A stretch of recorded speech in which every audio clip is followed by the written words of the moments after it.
Hello and welcome. I'm so glad you're here. Before anything else, don't forget to like and subscribe. It was just after 6 when I walked into our house in Elmhurst. Exhausted, phone dead, another investor call ending in polite rejection. I dropped my laptop bag by the door, already bracing for the usual comforts. The television murmuring in the background, the soft clink of a wine glass in the kitchen, the familiar sound of a life waiting for me. Instead, I found Madison standing in the living room. She was folding clothes with surgical precision, stacking them neatly into an open suitcase. Every movement was controlled, intentional, final. She didn't look up. "Going somewhere?" I asked.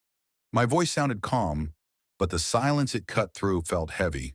She zipped the suitcase closed without hesitation. "I want a divorce, Brandon." The words didn't land right away. They hovered between us, unreal. "What?" I said. She finally looked at me. No anger, no tears, just emptiness, like she'd already moved on and forgotten to send the memo. "Why?" I asked. "Why now, when everything's already falling apart?" She crossed her arms. "Exactly. I need one thing in my life that isn't." My heart slammed against my ribs. "So your solution is to leave your husband while he's drowning?" "I'm not your lifeguard," she said coolly. "You gambled everything on a tech dream and lost.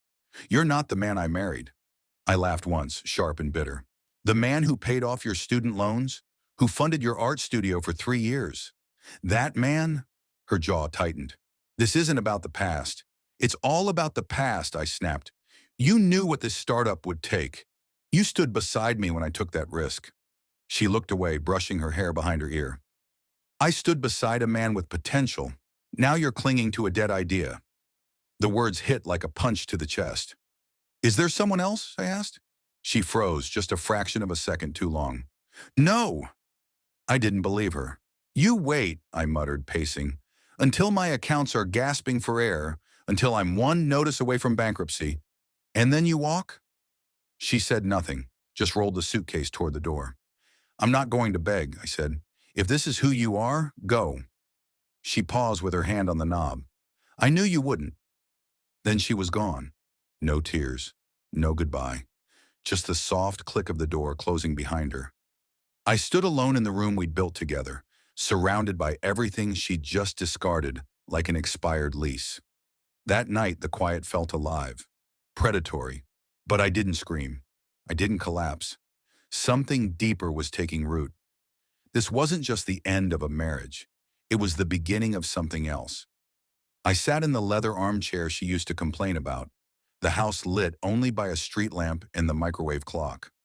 I didn't bother turning on the lights. I opened the cabinet and took out the bottle of whiskey I'd been saving for a win that never came. The cork popped too loudly. I drank straight from the bottle.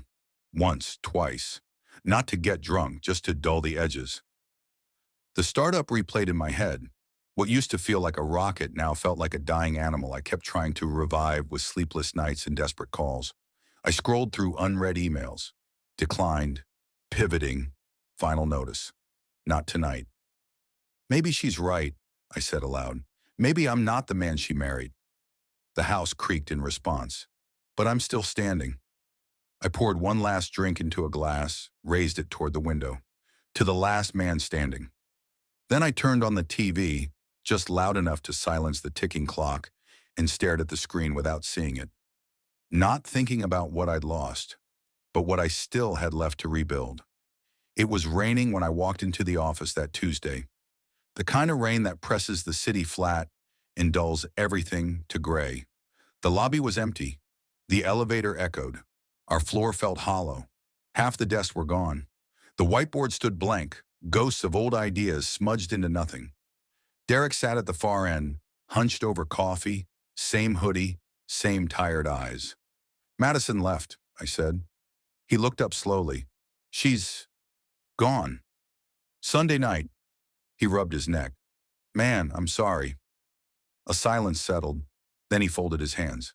"I've been meaning to talk to you." My stomach dropped. "I'm pulling out," he said. "Cash out my stake." The rain tapped against the window like a countdown. "You're serious?" He nodded. "I've got an offer.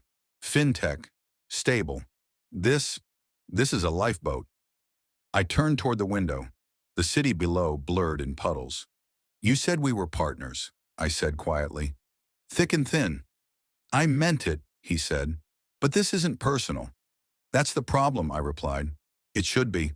He didn't argue. Just grabbed his jacket. Take care of yourself, B. Then he left.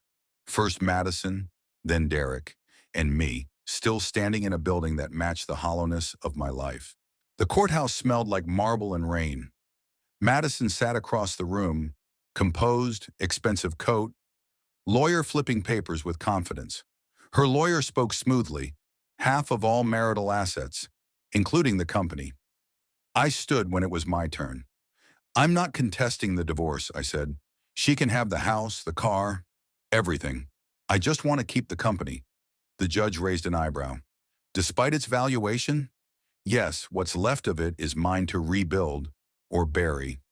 Madison stared ahead, unreadable. Her lawyer cleared his throat. My client accepts. I turned to her. For what it's worth, I wish things had ended differently. She didn't reply. As I walked out, I didn't feel victorious, but I felt intact. Sometimes that's enough. 3 days later, I was living out of my car, technically not sleeping in it yet, but close. Then came the text.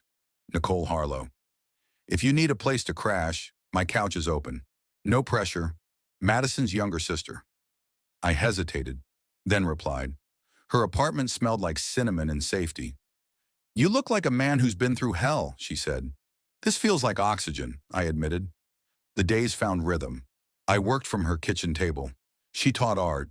We ate cheap dinners, no pity, just kindness. One night I said, I know this is weird. You're not Madison's ex to me, she said. You're Brandon. That night, staring at the ceiling fan, I realized something. This wasn't the bottom. This was the first brick. Months later, the company survived. 1 client, then 6, then profit. 6 figures cleared. I booked a rooftop dinner, string lights, fall air. I love you, I said simply. She smiled like sunrise. I've been there for a while.